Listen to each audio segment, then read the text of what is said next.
Welcome back everybody. This is Motorcycle Junkie. I'm Carl. This was once a Kawasaki GPZ500S and now it's a frame on wheels basically. Right, crack on. What we want to do today is that we want that engine out, and there's just me on my own with a bad back and a trolley jack, so we don't know how this is going to go, but let's grab some tools, let's make a start. Right, I'm just assessing here what's holding this engine in. There's no top mount whatsoever. You've got a big long mount here on the front. You've got another mount which is quite difficult to get at here, so the bolts are here and here. I mean, we can get a ratchet in there. There's also another mount which you probably can't see, but we've got to take this off. There's another mount sort of low down behind this sprocket cover, and then round this side, so down there is the other end of that one behind the sprocket cover, so it's a little easier to get this side. And we've also got this entire cradle here which is removable, and then this front mounting bolts to that as well. So I think we're going to start off by removing that sprocket cover. Then we're probably going to get a jack under to support the engine and start removing all the others. I don't know how this is going to go, but it is an opportunity to play with my new toy.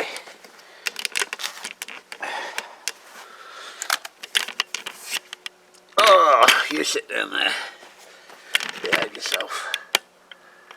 Can you see? Nope. Nor can I because the sun's shining. Alright. So,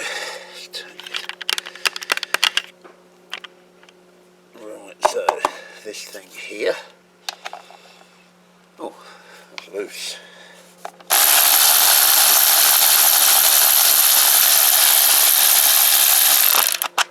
That's good.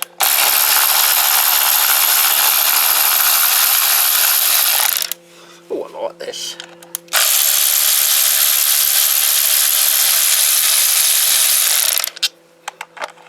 I do like a gadget.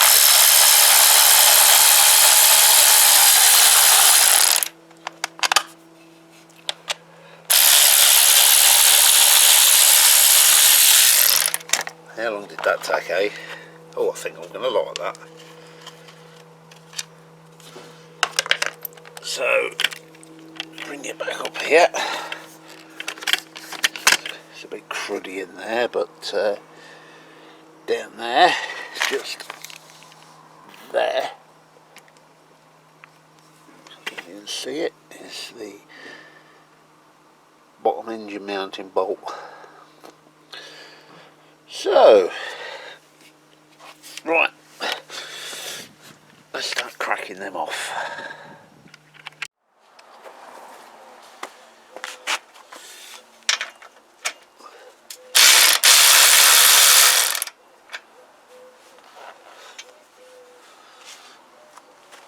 Right, what else?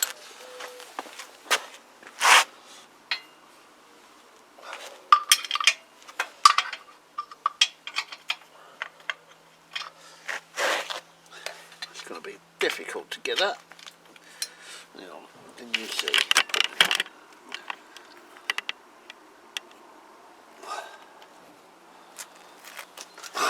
Why are you upside down? Get the right way up there.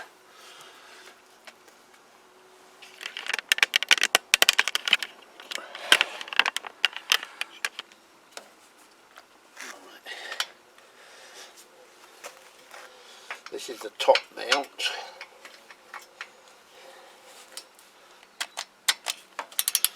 not powerful enough to undo that, but what I can do is crack it like that,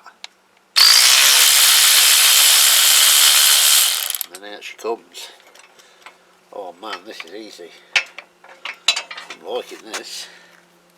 Right, anyway, that's difficult to film and not very interesting, so let me get all the engine mount bolts lifted and a jack under that, and then I'll give you a jolly good laugh as I try and struggle to hump that engine out on my own.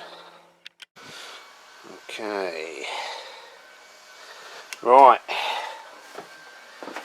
I've got the 3 main engine bolts out, so I think that's the bottom, that's the front, and that's the top. The engine is supported on a jack and it is moving, so I think we're free. And I've loosened off that cradle, although I ain't took it off yet. That's going to be my next job. Let me get that cradle taken off, which will hopefully allow the engine to come out the side. So, oh, this is knackering. Loosened all the bolts. I'm just going to whiz them all out now with my fancy tool. Oh, I do like this.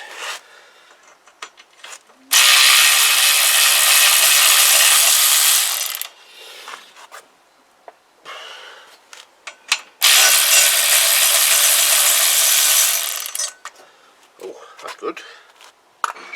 Right, one more bolt.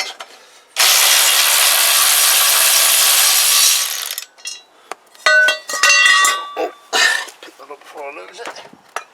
So yeah, that makes the whole side of that accessible. Damn good idea. Don't know why they didn't continue that idea on, or do it with other bikes. Maybe it's not rigid enough, I don't know. Right, I'm going to stand you over here. I'm now going to see if I can wrestle that engine out the frame.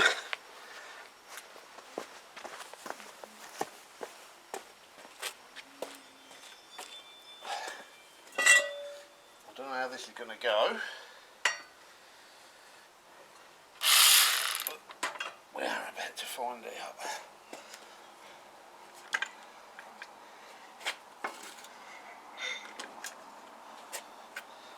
Just the weight of the damn thing. I'm going to try and catch it. If it falls, it's going on the floor, whatever the consequences.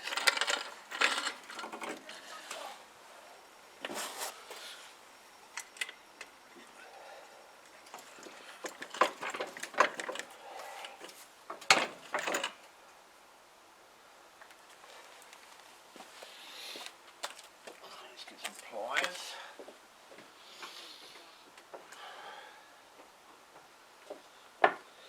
As soon as I've cleared the frame this side, I'm going to need to let it down.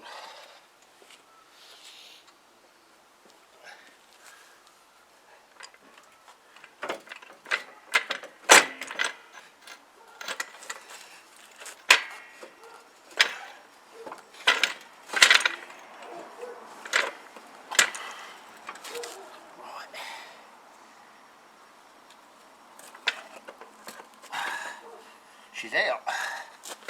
Not as bad as I thought it was going to be. Right. That's out. Result. Whew. It's heavy, but not as heavy as I thought it was going to be. So what I'm going to do now, because I've heard horror stories, which may or may not be bullshit, but of these frames distorting if you leave them without that cradle section on. I'm just going to move this engine out of the way, and then I'm going to bolt that cradle thing back on, and then we're better to be safe than sorry. But yeah, she's out. I do want to do another compression test on that engine at some point. Whew, it's knackering. Yeah, whether that be today or not, I don't know. But yeah, big milestone. Engine out. Lovely. Right, this is a bit sketchy. Ignore the voices in the background. It's my granddaughter and her cousin playing on the trampoline. But right, got a battery down here. And I've rigged it up to... Hi vlog! She waits till I was recording. Yeah. Me, Scarlett! Yes, we know who you are. Rigged it up to the negative side of the starter. There's two of us and my cousin Carmela as well. And this is obviously the positive. It's a bit sketchy because there's no fuse or anything, but in theory, if I... So, what I'm going to now do is get my compression tester, and I was chatting to Charlie, Motorcycle Rescue Online, and he suggested that when I did the compression test before and one was quite a bit lower than the other, but that it could be that the throttle side on one of the carbs wasn't fully open. I don't know if that's a thing. It sounds plausible, but there's no carbs on it whatsoever now, so if we do a compression test, it's definitely wide open because there is absolutely no restriction whatsoever. So I'm going to whip them plugs out, put the compression tester... Which side was the low one? I think it was this side, wasn't it? Can't remember. Anyway, I'm going to get the compression tester out, rig it up, and we'll test both sides with no carbs on. Right, compression tester set up. I'm sure this was the one that was reading about 125 last time. So, as soon as you can see that. Right, let's go for it. Hello vlog!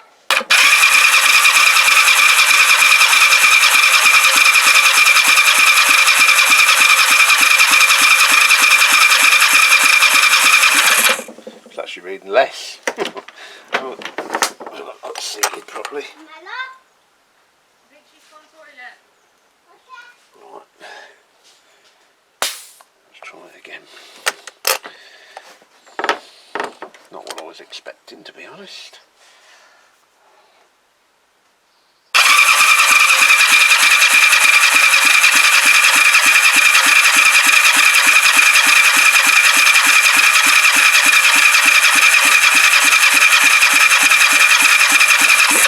Yeah, 125. Let me just get it plugged into the other side and we'll do the same test.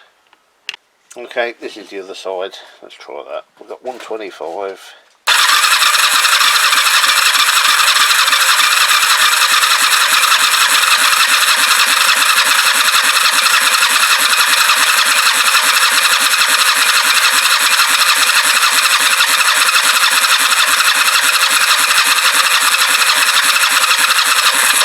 Yeah, pretty much confirms the results of the first test. So 125 and about 165, 160ish. So valve check is going to be the next thing. See if the valves are being hung open slightly on one side. But yeah, that's it's not great, uneven on one side. I'm still not entirely sure what the consequences of that will be running it in that state. I mean, someone suggested it would run rough, but in fairness it did run quite smoothly when I was hitting. So yeah, anyway, test completed. For my next trick, I'm going to attempt to check the valve clearances. Now, to adjust the valves, apparently you need a special tool. I don't have said special tool, but I don't think that's going to stop me actually checking them.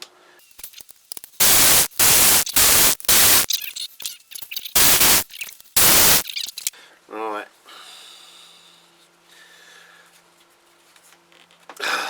Let me get my rubber hammer. It'll do.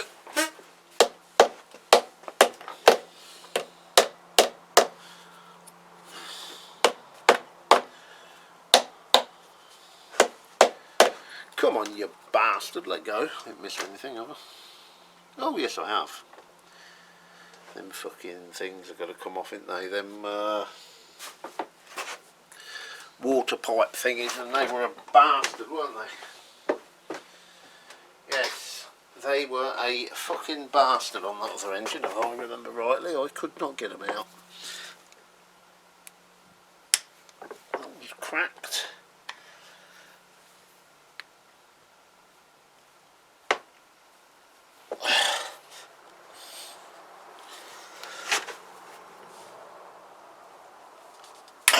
Gotcha.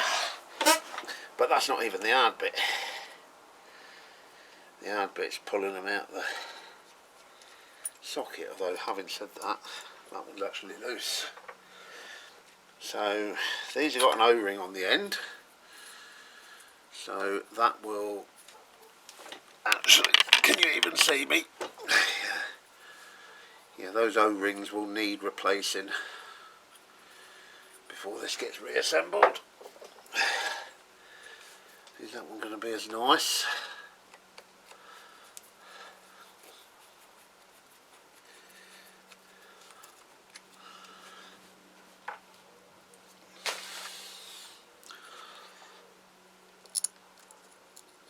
Yeah, that's coming out much easier. So yeah, then, oh, that one's totally fucked. Yeah, that's just falling apart. So, new O-rings, no shadow of a doubt. Now are you going to come out? What do I do with my rubber hammer? There it is.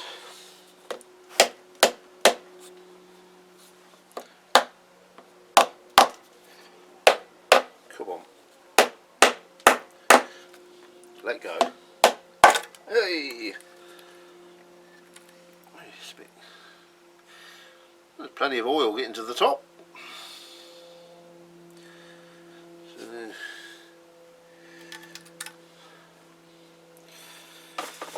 if I have to, I shall do a top end rebuild on it. I really don't want to, trust me. That's the last thing I want to do. It's just going to delay me getting on with the frame and, you know, with the more important stuff. So let's just see that gasket back on, because for the time being that's the one it's getting. Okay, right, now I've got to set it on top dead centre, cylinder number 1, which is that one, this side. Oops, don't lose them. Anybody see where that come from? Was it there? I think it was. Yeah, near enough. Who cares? Okay. To be honest, that looks, I mean, it looks doable to adjust them without, it says you need a special tool according to the manual. But looking at that, they look doable. Right. So, next thing we've got to do is open up that and then turn it with a ratchet and set it to top dead centre. An old chisel. Yes, I've done the job.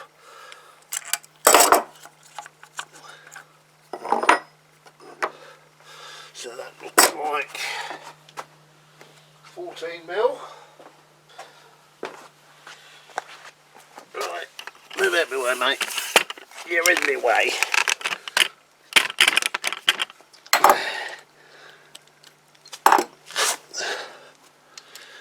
Oh, I've got to get the top one out as well, you plum.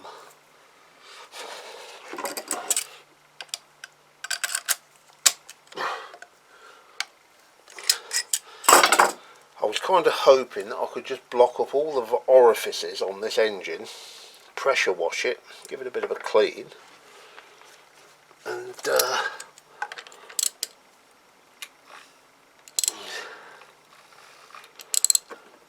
just paint it.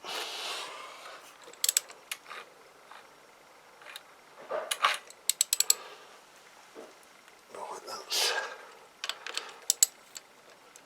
it won't actually stop at top dead centre. It's sort of rolling over, if you know what I mean. Oh, was that it? So top dead centre, but it's 180 out, the lobes are pointing the wrong way. So let's keep going round.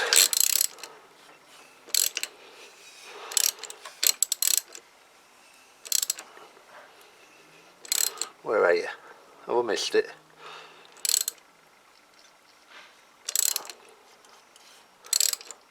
Come on, where are you? T, there you go.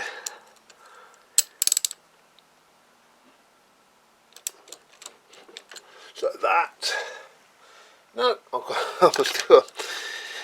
must have gone 360 because that's the lobes of the cam.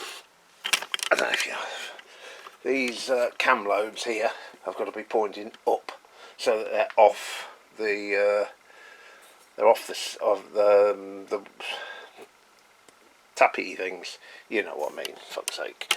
Right, let me go round again. Like a roundabout, innit? Can we go round again, please?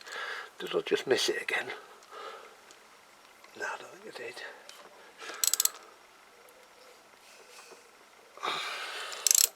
Probably should take the plugs out, really. That was it, I think. T. But it won't stay there.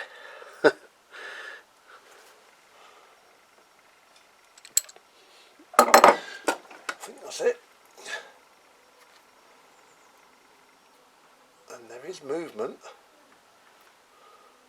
So they're not being held open, which is bad news. I was kind of hoping they were going to be too tight.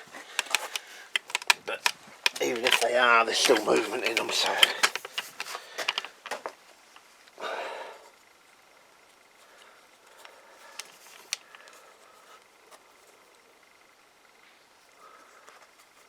Yeah. Anyway, we'll check them. I'm not going to film it because it's boring. I'm just going to you back that off, back the screw off, adjust it in and out, whatever. And yeah, it's not that interesting. But let me check them. I've got to look up the specs anyway, and then we'll come back. Right, I have been round and I've checked the clearances, and every single one of them is in spec. Inlet is 0.5 to 0.7 and outlet 0.7 to 0.9. They're spot on. There's absolutely no adjustment needed whatsoever. Also, just checked in the manual, the amount of PSI, the pressure that I'm getting on the compression check, is within spec. The cylinder number 1 admittedly is only just within spec, it's right on the line. The number 2 cylinder is well within spec, but they are both within spec. There's nothing I can see in the manual about how close they should be to each other, and that's the issue. There's enough compression on each cylinder, but there's a variation of the compression cylinder to cylinder. We've got about 125, 128, something like that on number 1, and we're about 160, 165 on 2. So there's a good old variation between the two, but they are both within spec. So I don't know. What would you guys do? I could do piston rings or pistons as well, maybe. I mean, do I need to go to that expense? And in fact, it's not even so much the expense, it's the time, it's the delay that it's going to put on the project having to do this. So yeah, I'm not a mechanic. I've never claimed to be a mechanic, and I genuinely don't know whether it's okay to run this engine with that variation between the two cylinders, or whether we should be thinking the engine's out, we're this far in, should we do piston and rings? So yeah, your thoughts, guys, let me have them. Cheers.